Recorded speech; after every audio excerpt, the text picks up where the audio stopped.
Hello and welcome to Bedtime Story with Miss Anna. Are you ready to go to sleep? Kiss your mommy, kiss your daddy. It's time for story time.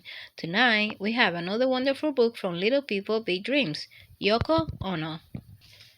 Once upon a time there was a little girl called Yoko.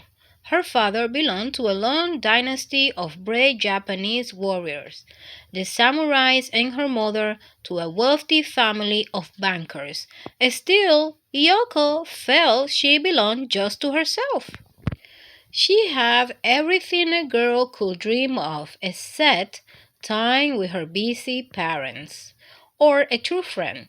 After school, Yoko studied music and art with her tutor, and once that class was over, an older girl was assigned to play with her. Whenever she could, Yoko ran to the courtyard of a nearby temple. There she wrote a wish on a piece of paper and tied it around a tree branch.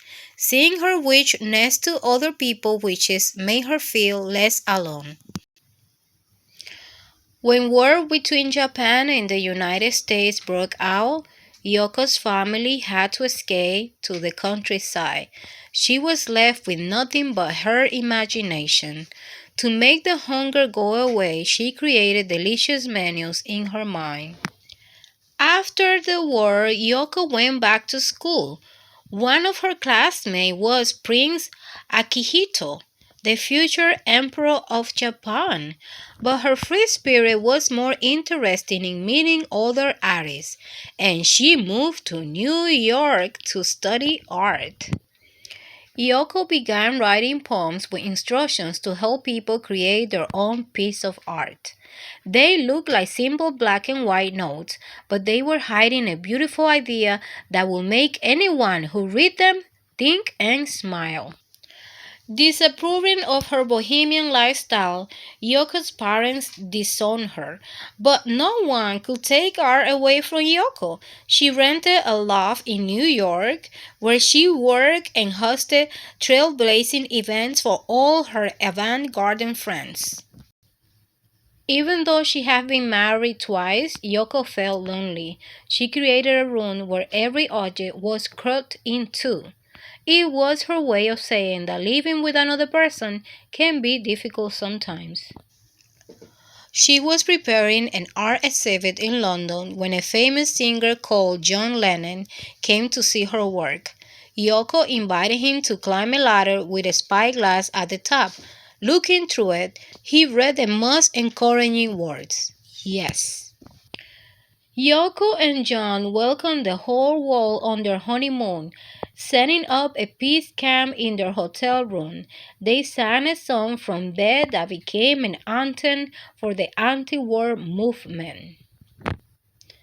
At John's side, Yoko became the world's most famous unknown artist. She composed music with a unique style and inspired her husband to explore his creativity side. Together, they wrote one of the most beautiful songs ever, Imagine. Sadly, one day, John was killed. To honor him, Yoko decided to create a tower of light in the middle of a frozen island.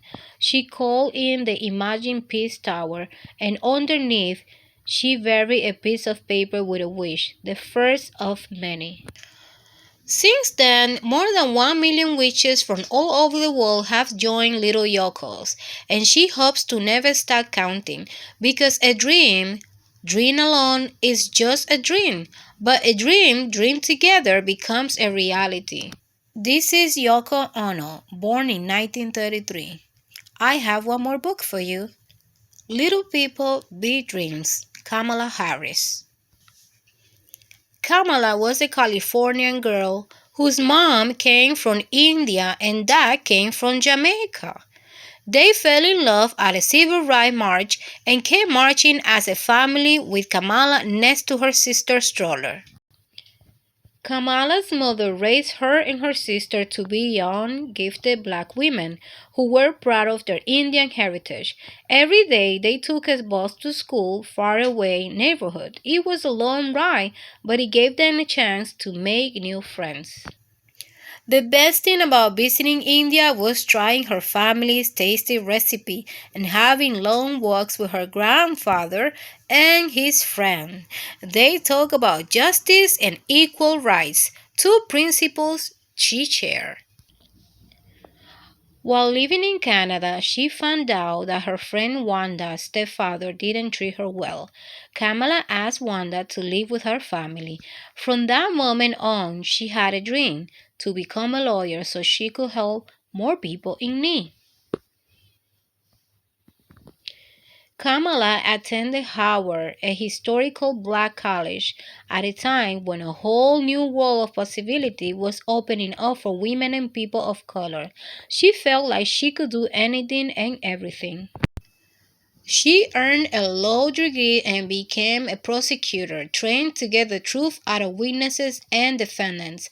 It was her duty to make sure that everybody, especially the most vulnerable, was protected by justice.